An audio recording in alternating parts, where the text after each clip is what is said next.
Under the Additional tab, you may enter the physical chemical data available for the product.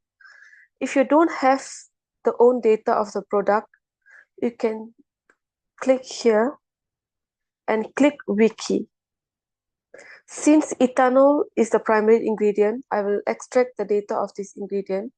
Proceed to click this icon and you will be redirected to ECHA registered substance webpage.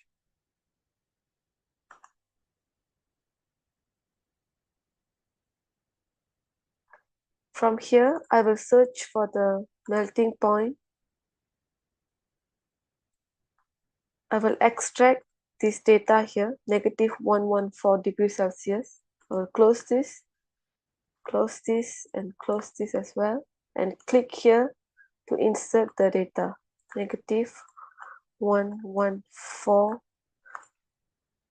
degrees Celsius.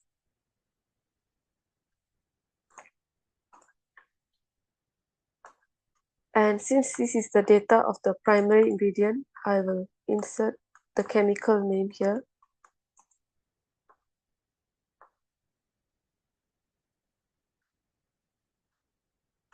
I'll pull ethanol here and click Save here. And again click Save here. You may continue to extract for the rest of the physical chemical data as well.